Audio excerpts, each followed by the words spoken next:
Beauté Nabino, salutations, Madame Colombe sur PDC Legacy. Dans cette nouvelle émission, nous allons parler de rebond. Transformer vos échecs en opportunités de carrière. Parce que nous avons appris à viser l'excellence, mais rarement à chuter. Encore moins à rebondir avec intention. Aujourd'hui, je t'invite à regarder autrement. L'échec peut être un révélateur, un tremplin ou encore une boussole. Avant d'entrer dans le vif du sujet, laissons place à l'introduction. Vous êtes sur PTC Legacy, la plateforme média afro-exaltée qui visibilise, célèbre et promeut la pluralité des carrières noires. Comme le dit un célèbre proverbe du continent, la science est le tronc d'un baobab qu'une seule personne ne peut embrasser. Ensemble, embrassons ce baobab en explorant des sujets et réflexions profondes sur les piliers d'héritage, de leadership et d'empouvoirment. Chaque émission est une invitation à découvrir, à grandir et à impacter le monde, une personne à la fois. Nous avons toutes et tous en nous le pouvoir de changer et plus encore. PTC Legacy, là où l'héritage rencontre l'avenir et où l'espoir devient action.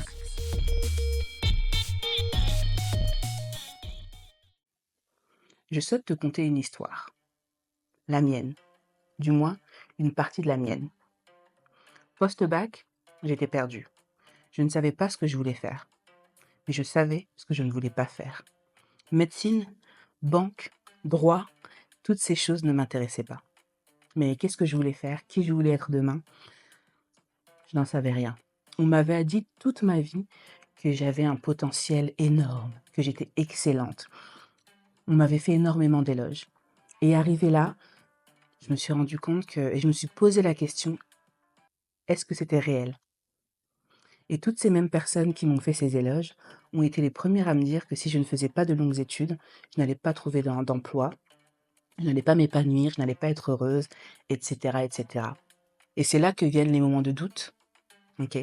Les moments où je me suis demandé qui j'étais, ce que j'allais faire, ce que j'allais pouvoir apporter à la société, etc., etc. Donc pendant plusieurs années, je me suis sentie en situation d'échec, ok? Là, je vous parle avec le recul et en ayant conscientisé, en ayant identifié toutes ces choses, mais à l'époque, c'était réellement dur à traverser. Et se sentir pointé du doigt, se sentir marginalisé, c'est pas agréable. Surtout que dans ma famille, il y avait des personnes qui étaient dans le marketing, des médecins, enfin voilà, des métiers qui avaient fait des longues études et des métiers qui avaient une rémunération honorable. Et en cheminant, parce que oui, ne pas faire d'études, c'est une chose, mais est-ce que je me suis arrêtée là? Non. Je me suis dit qu'il fallait que je mette ce temps à bon escient et que le jour viendra où je trouverai ce que j'ai envie de faire. Et pour cela, il fallait d'abord que je mette la main à la pâte, que je commence à travailler. Donc je savais déjà ce que je ne voulais pas. Tout ce qui était métier de bouche ne m'a jamais intéressé. Donc j'ai écarté ça de ma liste. Et j'ai commencé à faire divers métiers dans le domaine du téléconseil, télévente, téléprospection, et j'en passe, et des meilleurs. Grâce à ces métiers, j'ai appris de nombreuses compétences qui me servent encore aujourd'hui. Et j'ai pu trouver ma voie, en posant des questions, en rencontrant des personnes. Qu'est-ce que j'ai appris durant ce parcours? C'est que les compétences étaient transférables. C'est que parler de ses projets ou de ses non-projets, c'est également être actif. Car ça permet à d'autres personnes de parler des leurs et de vous inspirer à leur tour, de partager avec vous votre passion et juste de partager leur parcours. Parce que souvent, on sait que les gens ont une grande propension à parler d'eux-mêmes. Et également à créer un réseau. Grâce à ça, j'ai décidé de me former et de reprendre mes études. Ce que je veux dire par là, c'est que oui, j'ai douté, oui, j'étais en situation d'échec, mais est-ce que cet échec m'a défini? Non. Cet échec a été un point-virgule ou une virgule dans mon parcours. Et aujourd'hui, ce que je veux partager avec vous, c'est comment j'ai rebondi et quelles sont les étapes que j'ai utilisées pour rebondir. Si en ce moment, tu vis un échec professionnel, si tu te sens perdu, je veux que tu entendes ça. Tu n'es pas en train de perdre, tu es en train d'apprendre. cela fait pleinement partie du processus. Et c'est important que tu le comprennes. Ce que tu vis actuellement, nous sommes des milliers, nous avons été des millions et nous serons des milliards demain encore à le vivre. Et c'est important de te dire que tu n'es pas seul. La seule différence, c'est que nous avons une propension naturelle à partager les victoires et moins l'envie de partager les échecs. Ou uniquement quand ceux-ci rentrent dans une belle histoire qu'on peut raconter avec une leçon à tirer derrière. Mais pendant qu'on est dans le processus, on a du mal à parler de son échec et on laisse l'échec nous définir. Je veux que tu vois l'échec comme un retour de la vie, un feedback constructif qui te permet de comprendre où tu en es à un instant T. Ce n'est pas un jugement. La seule personne ou les seules personnes qui te jugent, ce sont toi et potentiellement les personnes qui t'entourent. Ce qui est déjà beaucoup. Pourquoi je dis ça? Parce que dans notre communauté, on porte souvent ce poids invisible ou cette pression invisible. Je dis invisible, mais invisible plus ou moins, parce qu'on va dire que c'est tacite. Et en fait, c'est celle de toujours bien faire, d'être le bon élève, de ne pas faire de vagues, de rentrer dans le rang, d'être irréprochable. Ok?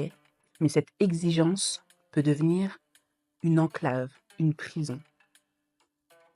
Moi, ce que je propose aujourd'hui, c'est qu'on voit l'échec comme une matière première, réellement comme une matière première. Chaque non, chaque raté, chaque porte qui se ferme ou claque contient un message. Mais pour ça, il faut être prêt à écouter, aussi bien avec les oreilles qu'avec les yeux et avec le cœur. Allons pour les étapes. Il y en a 5. La première étape, c'est accueillir.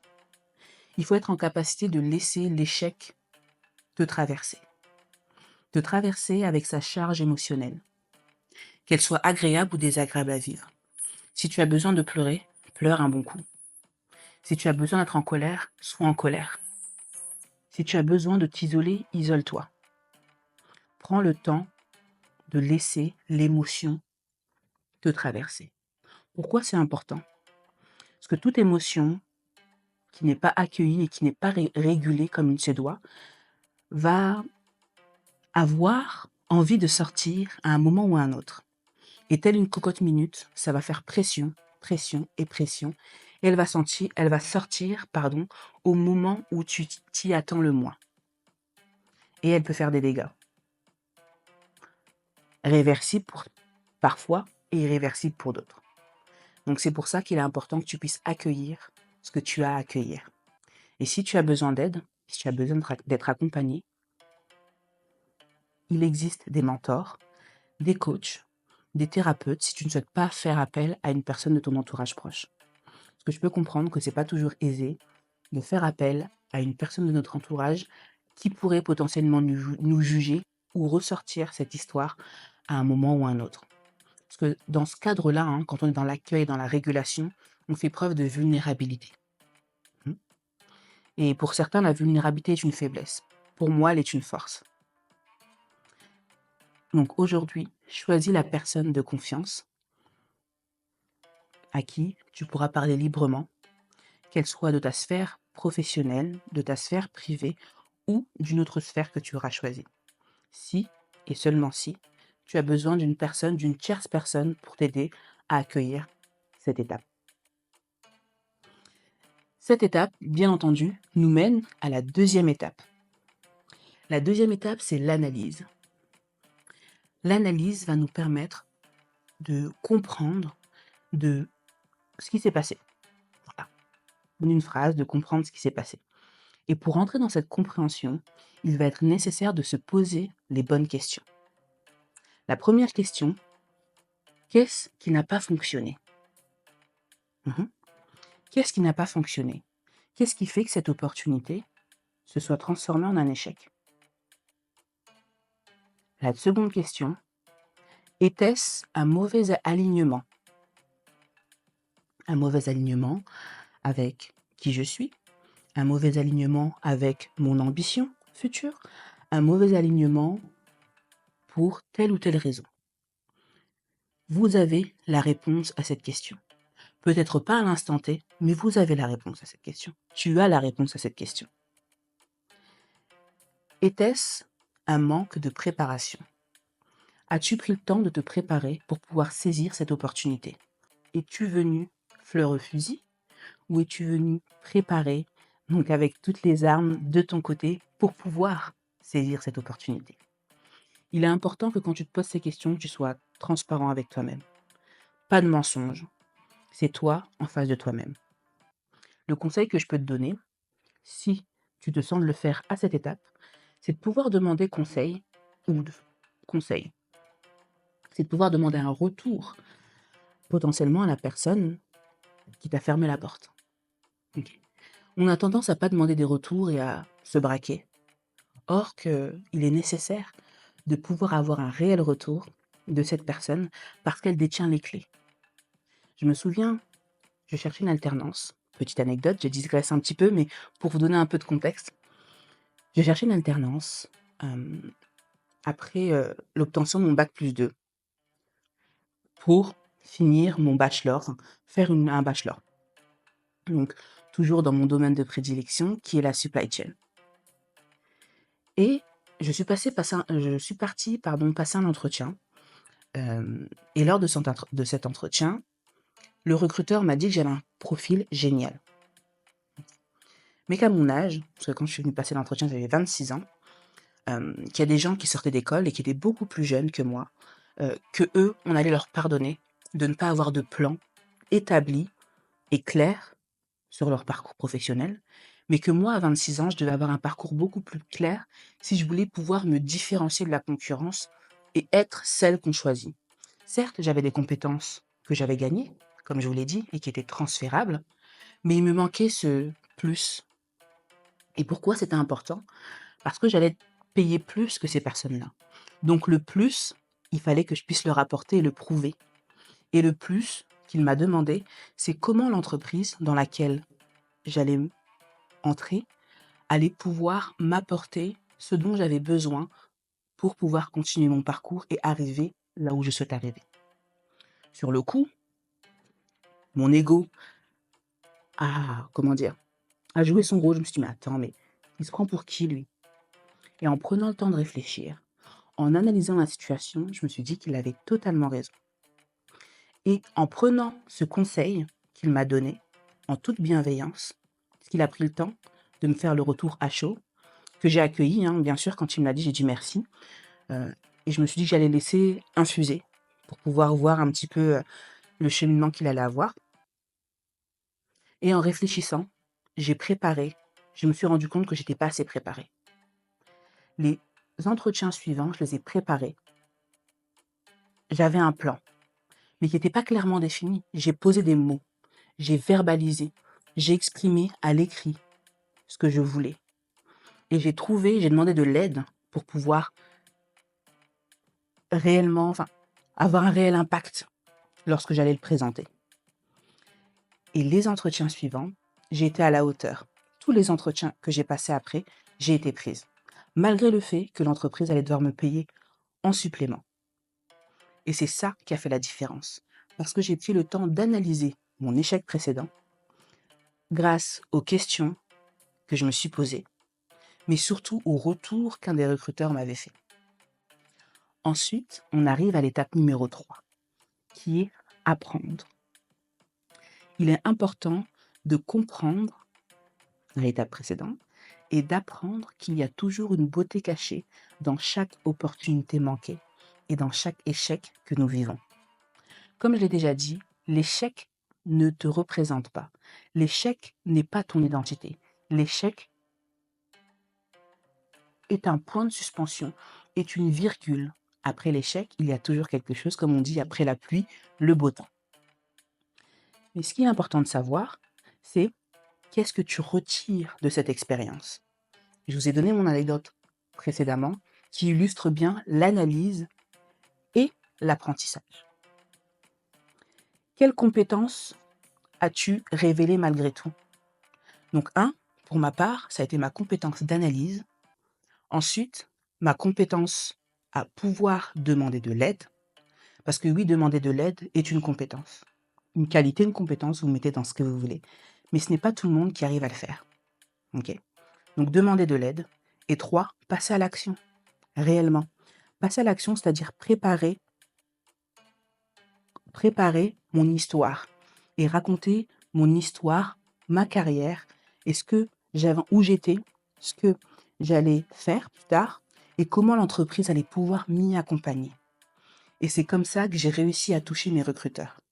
Parce que je leur ai fait comprendre que s'ils me prenaient, ils allaient m'impacter moi directement, mais que j'allais impacter également leur entreprise et que ça allait être un gagnant-gagnant. Une entreprise, elle aime savoir que vous allez rester pendant plusieurs années chez eux, OK? Parce qu'ils investissent en vous. Donc ils espèrent, comme chaque entreprise, un retour sur investissement. Et c'était une des promesses que je faisais lors de mes entretiens. Parfois, échouer montre ce que l'on ne veut plus, ce avec quoi on est en rupture. Donc, c'est déjà quelque chose de précieux. Parce qu'aujourd'hui, si je vous demande de quoi avez-vous besoin, est-ce que vous saurez me répondre? Certains oui, d'autres non. Et c'est OK. Ce sur quoi vous saurez me répondre quasiment tous à l'unanimité, c'est ce dont vous ne voulez plus. Je ne veux plus, par exemple, travailler dans une grande entreprise, une multinationale, car je n'ai pas la possibilité d'utiliser mes polycompétences dans la finance, dans le contrôle de G, dans la logistique, etc., etc. OK. Maintenant que tu sais ce que tu ne veux plus, qu'est-ce que tu veux? Comment tu peux transformer cette phrase je ne veux plus, donc on va dire à une consonance négative, en phrase positive pour exprimer ce que tu veux maintenant. Exemple, je veux travailler dans une TPE ou une PME pour pouvoir utiliser mes polycompétences dans les domaines de la logistique, du transport, de la finance, du contrôle de G, etc., etc., et continuer à me développer de manière transversale. Très clair. OK? La quatrième étape et l'avant-dernière étape, c'est aligner. L'alignement, c'est entre votre être, vous, toi, l'alignement entre l'être, la pensée, l'intention et les actions. Qu'est-ce que je mets dans l'être? Dans l'être, je mets vos valeurs, donc ce qui va venir vous motiver. Je mets vos compétences, ok? Je mets tout ce qui englobe la connaissance et la confiance de soi. Donc je vous invite à regarder l'émission si vous ne l'avez pas encore regardée sur la connaissance et la conscience de soi. Ensuite, dans la pensée, je vais venir mettre tout ce qui est ambition, tout ce que je visualise de moi-même. Ok. Dans l'intention, je vais venir mettre ce qui va déterminer le chemin et ce par quoi je veux réellement passer. Ok. Donc, c'est toutes les étapes que j'ai pensées, comment intentionnellement je vais pouvoir les mettre en place, une partie du plan. Ok. Donc, je veux et je vais passer par l'étape 1, 2, 3, 4, 5, etc., etc. Et dans les actions, bien entendu, c'est comment mes actions sont en lien avec l'être, la pensée, l'intention et mes actions. Ok, c'est comment j'aligne le tout concrètement. Parce qu'on veut du concret. On veut des choses on veut se mettre. Voilà, on veut passer du on-off. Enfin non, du off-on. Donc c'est ça, c'est comment on passe du off au on. C'est comment on switch. Un peu comme le logo de PTC Legacy, si vous regardez bien, c'est un bouton swipe off, swipe on. Donc, quelle question vous pouvez vous poser? C'est qu'est-ce que cet échec révèle sur moi?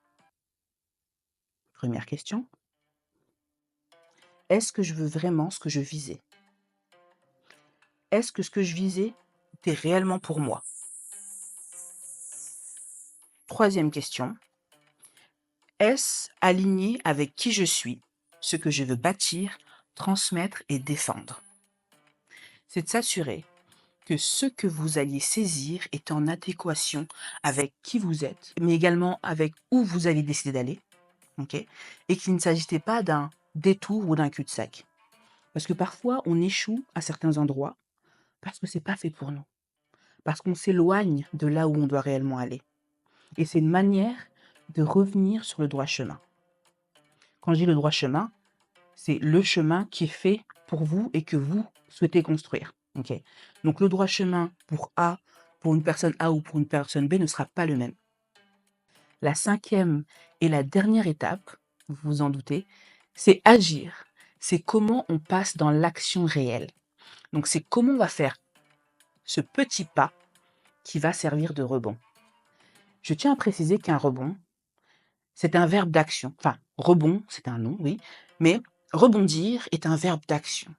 Donc il nécessite un pas, une sorte de sauter de votre part. Donc c'est ça rebondir, c'est hop, un petit pas que je fais. OK. Moi, je vous demande pas de faire des grands pas de A à Z, d'accord? Donc vous êtes aujourd'hui, vous faites 200 pas par jour et demain, je vous demande de faire un marathon ou un triathlon et cetera. C'est pas ce que je vous demande. Moi, ce que je vous demande, c'est de la régularité, OK? Et surtout, de passer par chaque lettre de l'alphabet. Vous mettez votre GPS de A pour aller à Z et c'est de ne sauter aucune étape. C'est de passer par B, par C, et cetera, et cetera. Parce que s'il y a autant de lettres dans l'alphabet, c'est qu'il y a autant d'étapes à passer et chacune de ces étapes va vous permettre d'apprendre quelque chose. Parce que je le dis, le processus est aussi important que ce que vous allez atteindre. Donc moi, je mets la pression sur le jeu, J-E-U, ou J-E aussi, OK, sur le jeu que je vais jouer et sur moi, mais pas sur l'enjeu, OK? L'enjeu, c'est ce que je souhaite atteindre. Mais si tous les jours, je mets une action, si tous les jours, je suis régulière dans ce que je fais et je m'active, je vais arriver à atteindre mon enjeu, je vais arriver à atteindre mon objectif. Et c'est ça qui est important. Mmh. Et comment ça on peut faire ça concrètement? Mmh? C'est un, s'informer et se former. S'informer sur les potentialités, les possibilités qui s'offrent à vous. Donc soit avec un mentor, soit avec un coach, soit avec un thérapeute, si vous en avez besoin, ou internet. Internet sera toujours votre meilleur allié. Certes, il y a à boire et à manger, mais j'espère et je vous souhaite d'avoir un discernement pour pouvoir choisir ce qui est fait pour vous et ce dont vous avez besoin à un instant T. OK? C'est également, par exemple, se former, OK? Comme j'ai toujours, internet ou une formation plus ciblée, une formation payante. Donc ce temps que vous allez passer, c'est de l'investissement en vous-même.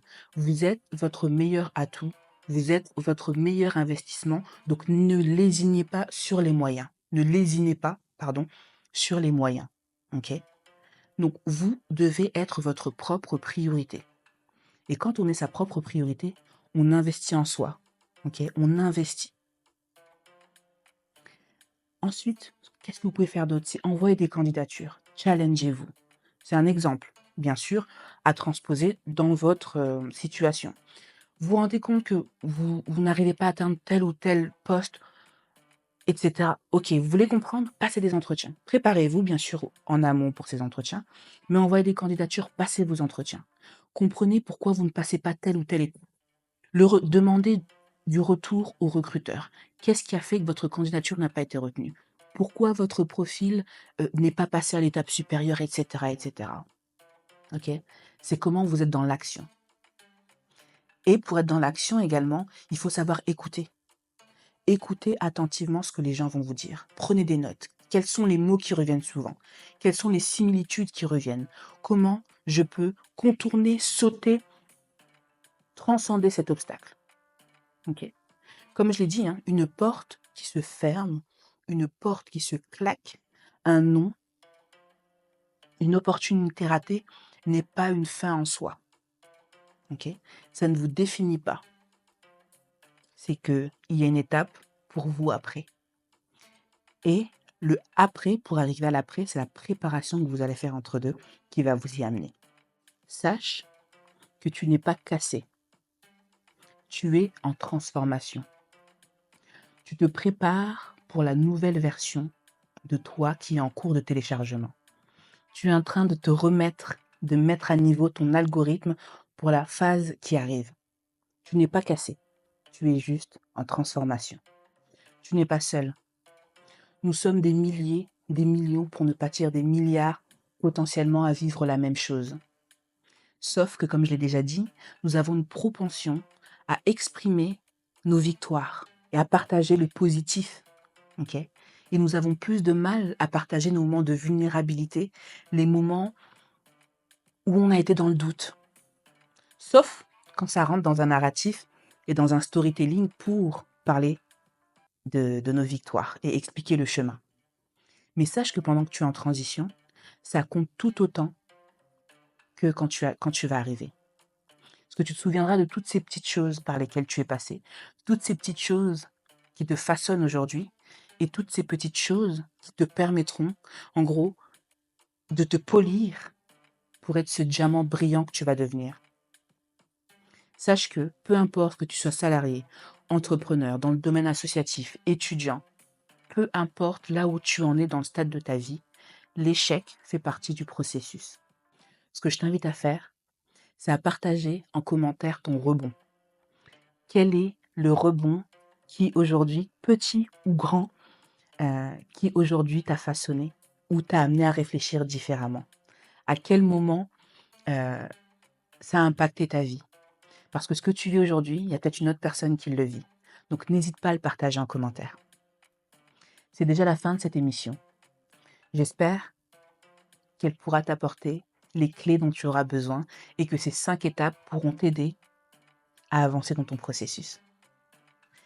Pense à partager cette émission à une personne qui en a besoin pour démultiplier l'impact, à liker et surtout à revenir pour la prochaine émission pour écouter les témoignages de personnes qui sont passées par des phases d'échec mais qui ont rebondi et qui aujourd'hui partagent avec nous là où elles sont arrivées. Je vais te laisser avec cette phrase qui m'a impactée quand j'en avais besoin. L'échec ne définit pas ta valeur. Il révèle ton potentiel. Et parfois, c'est dans nos plus grandes chutes que naissent nos plus grandes victoires. Et souviens-toi, ce n'est pas la chute qui compte, mais la manière dont tu rebondis. Ça a été un plaisir, comme d'habitude, de pouvoir échanger avec toi et de pouvoir partager avec toi. J'ai hâte et je te dis à très vite pour une nouvelle émission. Puisse cette émission vous ouvrir des pistes de réflexion et vous apporter l'impulsion dont vous avez besoin pour paver votre chemin de succès. Pensez à vous abonner, à liker, à commenter et à partager pour démultiplier l'impact. Pour patienter jusqu'à la prochaine émission, je vous donne rendez-vous sur la newsletter Carrière Noire Daily et sur les réseaux sociaux. Je vous mets toutes les informations en barre d'infos. Souvenez-vous que nous avons toutes et tous en nous le pouvoir de changer et plus encore. Embrassez cette nouvelle semaine pleine de promesses. Botika la malamu.